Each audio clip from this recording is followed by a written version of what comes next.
Hi guys and welcome back to the channel. Today I've got three replays in the Jagdtiger. And if you hadn't guessed by the title of today's video, it's the video I get the third mark of excellence in this tank. Now this is a tank that I kind of enjoy every now and then, but it's because it's a turretless TD. Turretless TDs aren't exactly my cup of tea. They can be slightly frustrating to me to play, but sometimes tanks like this are fantastic. The DPM on this Jagdtiger is absolutely insane. It reloads so quickly, it's really accurate, and it's just great for dropping shots in like that right there. We slapped that guy, not even really that aimed, it just flew him. It does kind of decide every now and then, though. And I suppose it's the nature of RNG. But it just decides, you know what, I'm not going to hit that target that you just did. But like that Sergeant Slaughter just found out, he got wrecked. When this gun decides it wants to work perfectly fine, it just destroys. So as you see there with the STG, doesn't always want to hit things, but it's the way it is. And we're just going to keep using this little position here to keep this gun working. We want to keep firing, and we want to keep dropping the hurt in. So like that Diamondback, we know he's got good armor, but the Jagdtiger has like 276 pen. So it's easy to penetrate that Diamondback. It doesn't matter that he's got good armor. We can just wreck him. And we're just going to keep using this position to keep firing at them and keep wrecking as hard as we can. So 608. Woo. It's 560 alpha on this tank, on this gun, which means you can roll for up to 700. I think the max roll is 700. You don't always hit that level of alpha, but it's nice to have. So right now, Swindle is squealing like a little lady that he's been yelled by an E100. So we decided, you know, we've come back to help him, and we're just going to work over this E100. And in the time, look, he fires just after I did, legitimately just after. And we get two shots in. We probably got a third shot in there as well, just because that's how good this reload is. So that Gorilla's YOLO and Swindle, but I don't think he missed. I don't know if he fired. I have no idea. But this KV4 is now coming in, and he's entering a world of hurt. Just this gun will now work him over so well. He has no hope. He's fired, but we're definitely going to fire again before he will. I'm pretty confident of that, just because of how good the DPM is. Now you have seen the big problem with the Jagdtiger, and I think it's similar in the Jagdtiger 88. We've got shot through the upper plate, and the engine's gone. It's something that happens so often, and it hurts. It quite honestly hurts the tank, because the engine just breaks, and you can't get anywhere once it's happened. It's frustrating. Now sadly we've let a guy shot, and he seemed a bit unhappy about it. I thought he'd already fired. We managed to get a nice shot in the Tortoise, and that's where the Tortoise is sad in itself, because I know we have high pen, I know we have 276 pen, but we go right through his superstructure. We didn't even have to hit his cupola, we could just pen his frontal armour. We get a funny ricochet on that Stone Cold, like, right, okay, so that, that bounced. Okay, 276 pen. I know it's got ricochet angles, but please, game. So we end up with finishing that game, and we've got 7.1k damage, ace tanker, high caliber, sniper medal, and it was a nice game on Scorpion Pass for the Jagdtiger. Thankfully, their team went to a place where we could shoot them quite easily. Our team didn't go up the hill, which meant we could fight on that area quite nicely. And we're on 1800 base XP. 7k damage, which is really good. We really put the gun to work in this game, worked people over as much as we could. Look at that Sergeant Slaughter, 3 shots, 1500. He got wrecked, and that's just how good this gun can be. If you can catch someone out, you can really, really put the hurt in. 17 shots fired, 15 hits, 14 pens. This gun can be phenomenal. And now we're on to the next game, which is on Pilsen. And it's Pilsen Assault, which is quite possibly the worst version of Pilsen. It's one of those that it changes the spawns, and a map that's sort of okay becomes pretty poo. I'm not a fan of Pilsen Assault at all. I just don't think it works. So what we're going to do in this game is push to D4. And we're going to see if there's any shots we can get up the D line to anything that might be like hiding up that way, or anything like this Carnarvon who make the silly push. The push where we can catch them out in the open and pop a shot in. So unfortunately he lost most of his hit points before we could get another shot in. So we ended up doing 113 damage, which is alright. Would have been nice to have more. So there's nothing, we're not spotting anything up that's down that D line at the minute. But then this mouse appears. And this mouse is the dream. We got to like 93.87 in the last game. Sorry, are you? I have no idea what he was doing. But yeah, we got to 93.87 in that last game. So we know we can push it up above 94 and get it quite close in this game. And that mouse, for any time you do an MOE push, a mouse that you know you can put some hurt into is a dream. So this guy is basically giving himself to us. So we've loaded premium because it's a mouse, and we want to make sure. We want to make sure because he's already firing premium. So he's going to make quick work of us every time. This E100 is now giving us his side, which is always useful. That's what we're going to take advantage of. And we're trying to keep ourselves away from this mouse. We don't want to take a hit because no doubt if he shoots us in the upper plate or in the lower plate, we are going to lose our engine. It always happens. That chieftain presented himself as well, which was great. So we got a nice shot into him. We damaged his Amarak as well. It's sad they didn't blow it, but hey. He's tracked sideways on so we can pop another shot into him. We're at 3.5k damage now. We've only played like 2 minutes, 3 minutes.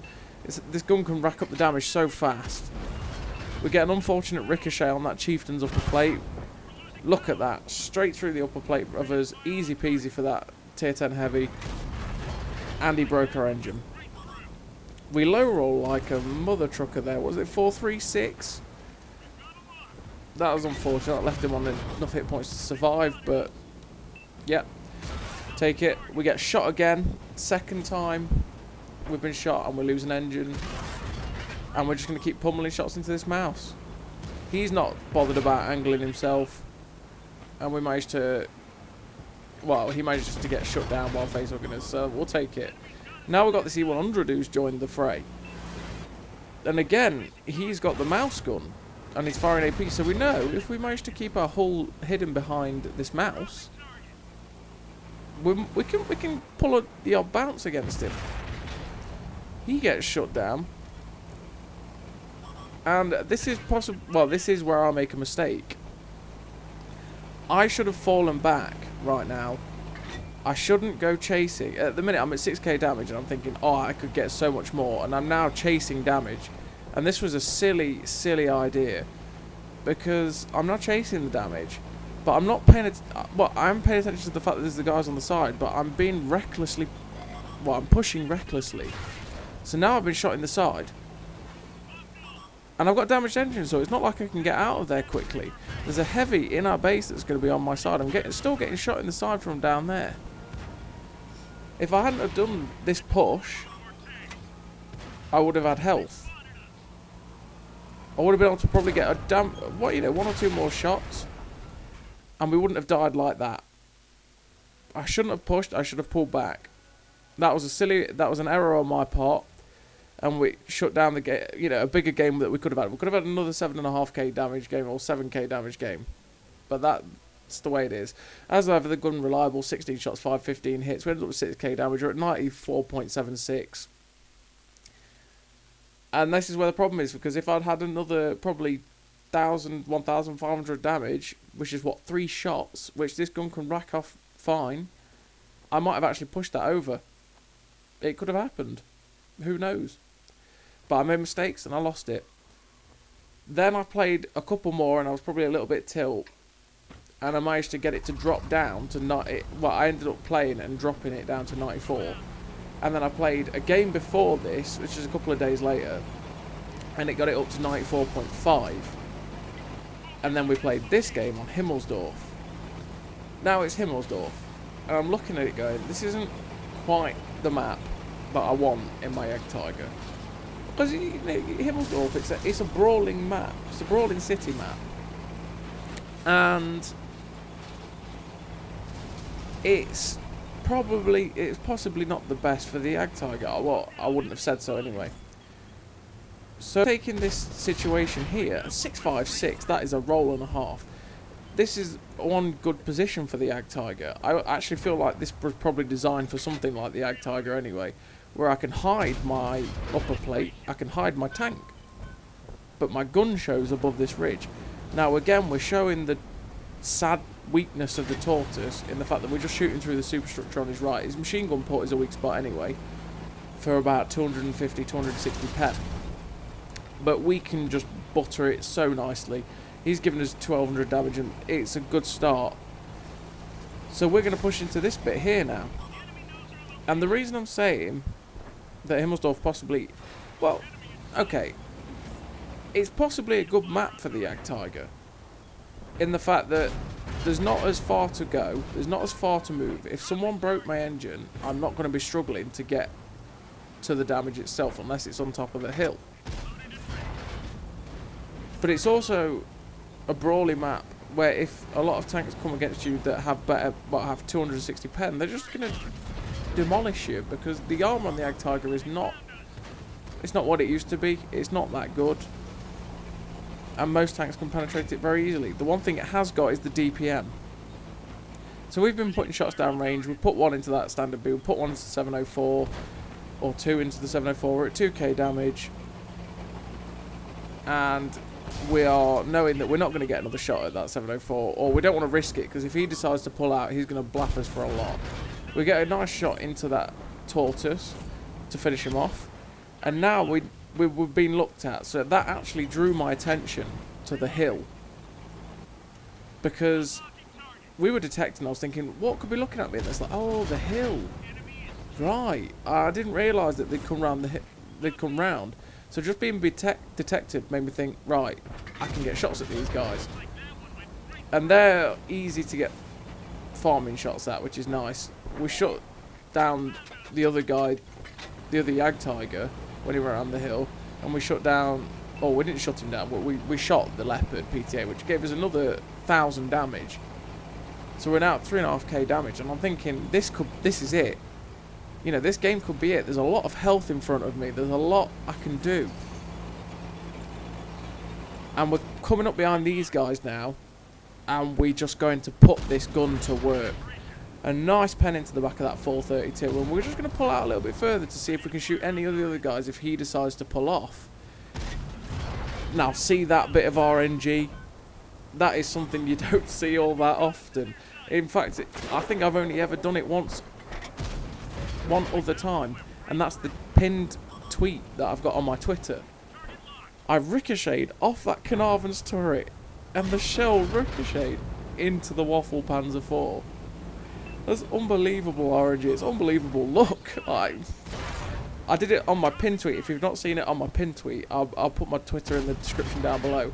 You see that the shell, it was a bad shot I had at KV4, but it ricocheted off his turret and into the artillery on Pokrovka, and it was I was dying for quite a while after I did that.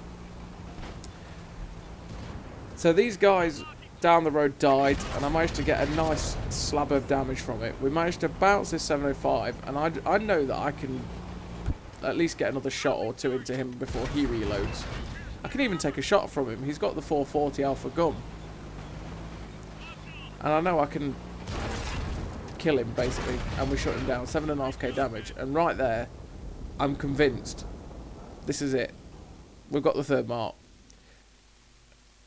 And those 3 games showcase what the Jagdtiger is good at. Yeah, there we go. 3 marks of excellence, high caliber, Confederate. This tank is fantastic if you can get it into a position where it can just keep that magnificent 128mm gun working. Because the gun is probably the one good thing about the tank. It's very accurate, it's got very, very good DPM, and it just wrecks. It's so good.